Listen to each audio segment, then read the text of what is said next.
Olá pessoal, aqui é o Velgas. Hoje é dia 12 de julho de 2025. A Rússia lança ofensiva em Zaporizhia. Oficiais russos explodidos em Kursk. Quero convidar a você que não é inscrito a inscrever-se no canal, porque aqui você vê a verdade. E também peço a todos que deem um like, compartilhem com as suas redes sociais e façam os seus comentários. Eu conto com vocês. É muito importante a participação de vocês no canal.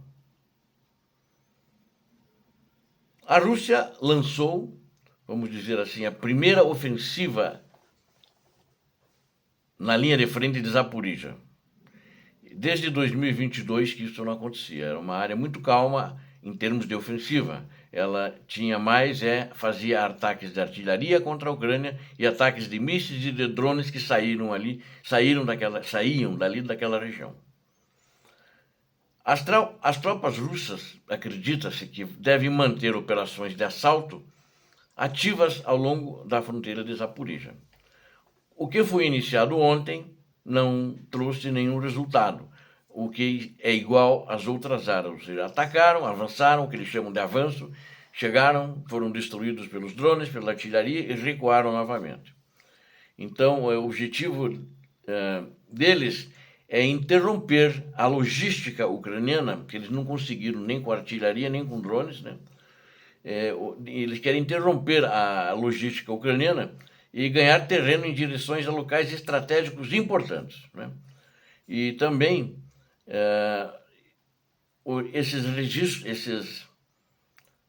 locais estratégicos eles querem fazer para ajudar um avanço na escalada da atividade terrestre russa em direção a Dnipropetrovsk. Eles têm operado lá em pequenos grupos de 3 a 4, como fizeram há poucos meses atrás até agora em Sumi, ainda continuam fazendo isso em Sumi, ou seja, pequenos grupos de 3 a 4 militares russos. Muitas vezes, inclusive, sem o uso de equipamento pesado, como blindados, porque eles têm muito poucos agora, então eles estão economizando os blindados. Então são tropas de infantaria que se aproximam de uma maneira, tentam aproximar-se furtivamente, porque são pequenos grupos, ou algumas vezes eles vêm usando bugs ou motocicletas. Em comparação com os anos anteriores, a intensidade desses ataques aumentou um pouco significativamente, segundo dizem os ucranianos. Se compararmos com 2022 ou 2023, o ano de 2025 será mais saturado com ações de ataque dos russos ali naquela região. Mas na realidade a intensidade é maior porque eles não estavam atacando ali. Desde que eles foram empurrados um pouco para fora, ficaram com é onde os russos detêm a menor porção do território. É justamente Zaporizhia e Kherson. Eu não sei qual dos dois é menor, mas os dois são muito pequenos. Kherson é mais difícil de retomarem porque eles ficaram do outro lado do rio Dnipro e do lado ocidental, do lado leste, do lado oeste ficou a Ucrânia e eles ficaram do lado leste. Só que atravessar um rio, que naquela região ali ele pode, em algumas áreas tem 1.000 quilômetros, 1.000 não, que idiota, belgas, tem 1.000 metros, ou seja, 1 quilômetro de extensão. Eles tentaram, fizeram alguns ensaios, não deu certo.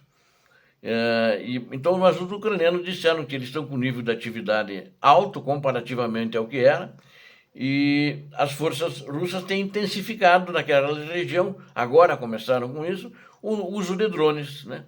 Inclusive drones de reconhecimento, estão intensificando mais ataques de artilharia e eles estão com uma missão de alcançar a rodovia de Mariupol, porque se eles alcançarem a rodovia de Mariupol, que hoje Mariupol, cidade portuária, antes da guerra tinha 500 mil habitantes, está na mão dos russos, eles vão tentar cortar as rotas de suprimento para a região de Donetsk, que está na mão dos ucranianos, né?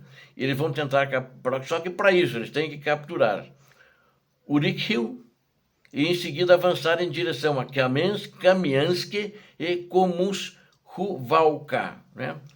E então é difícil isso. Eles não fazem isso nessa semana, nem essa semana que vem, e provavelmente nunca, porque eles estão muito desgastados.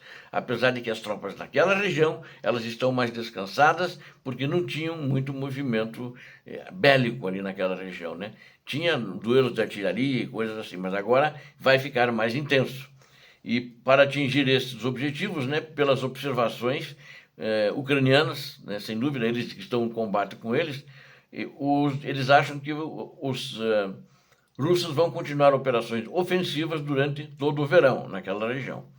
Os ucranianos não disseram o que vão fazer, mas também não disseram o que vão fazer em suma, e vocês viram o resultado que eu relatei para vocês ontem, ou seja, fugiram, né? Atualmente o exército ucraniano ele esmaga grupos russos em Zaporizhia. Ele já começou eliminando todos os grupos que tentaram entrar. A Ucrânia sistematicamente tem atacado na região depósitos de combustível, de munição e as próprias tropas, né? Inclusive quartéis generais, né? Que eu tenho quartéis generais, ou melhor, postos de comando, né? E eles têm destruído isso com muito sucesso. Então, não acredito que eles vão ter sucesso ali também. Por que eles vão ter sucesso só ali se não tem sucesso onde eles estão malhando em cima de ataques na Ucrânia praticamente todos os dias, como, por exemplo, em Donetsk, né? E como, por exemplo, ali em Sumy, que eles já vinham devagar tentando tomar, agora eles intensificaram e tiveram que recuar, né? Mas eu quero relatar também em Kursk, né, que os oficiais russos explodidos, naquele ataque eu quero começar falando, eles destruíram o vice-comandante da Marinha, né, o Mikhail Gudkov, e agora foi relatado mais duas perdas russas, uma que estava junto com o vice-almirante, que são todos oficiais importantes. Na realidade, a brigada de número 155 de fuzileiros navais da Rússia está desestruturada, desmoronou.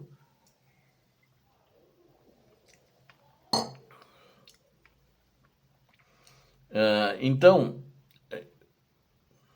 tem mais dois nomes. Um que morreu ali, que é importante falar, é o coronel Sergei Ilyun. Ele, na realidade, seria o comandante da brigada agora.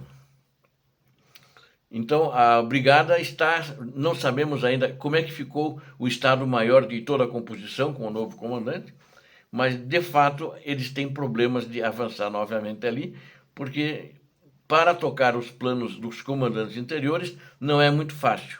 Então, esse Sergei Ilyun morreu também, ninguém tinha essa informação, e então a informação agora é muito quente, né, que eles têm, e também um outro coronel também, coronel Leonid Bashkardin. Então, esses dois coronéis, porque o coronel Bashkardin é o chefe do Estado-Maior da brigada. Então, esses dois foram eliminados naquele mesmo ataque. E há informações mesmo que existem indefinições na brigada do que fazer e como fazer depois desse acontecimento. Então, na realidade, todas as cabeças da medusa, todas as cabeças da hidra foram cortadas, né? E agora existe um outro militar que também foi morto, né? Mas não ali na região. O SBU não informou quando ele foi morto. Ele é um almirante Akhmerov, né? O almirante Akhmerov. Esse almirante, ele era o comandante da força naval, de toda a força naval da Rússia no Mar Negro. E a Ucrânia justamente eliminou, através do SBU, explodiu ele, né? Porque ele é um criminoso de guerra com os ataques de mísseis dele contra a população que saem dos seus navios. E tem outros ainda numa lista que a Ucrânia teve. E os russos, os blogueiros russos, os canais russos, eles já estão pedindo que a Rússia responda à morte desse almirante e também à morte daqueles no quartel-general, que eu já tinha relatado no outro vídeo. E agora eu complementei com mais essas duas mortes que aconteceram, né? Eles estão exigindo vingança. né, pela operação especial feita por Kiev, né? Essa é como eles falam, operação especial feita por Kiev. Kiev sabe fazer operações especiais e sabe também defender e ganhar uma guerra. A Rússia não sabe. Ela chama de operação especial, que não é operação especial, acho que é por causa disso que vai mal, né? Ele foi como ele era o chefe da frota russa no Mar Negro, ele estava na Crimeia e ele foi morto na própria Crimeia. O nome dele completo é Ildar Akhmerov, né? Ele é formado na Escola Superior Naval do Pacífico, lá em Vladivostok. E acho que os russos, de fato, a frota russa do Mar Negro está zonza, não sabe para onde vai e não sabe nem o que fazer, inclusive com navios destruídos, o ataque por drones que eu relatei recentemente também nesse canal. Obrigado a vocês que assistiram a este vídeo, conto com vocês, inscrevam-se no canal, deem um like, compartilhem com as suas redes sociais, façam os seus comentários. Deus abençoe a todos vocês, Deus abençoe a Ucrânia, Deus abençoe o Brasil. Paz e bem, paz para toda a humanidade. Muito obrigado.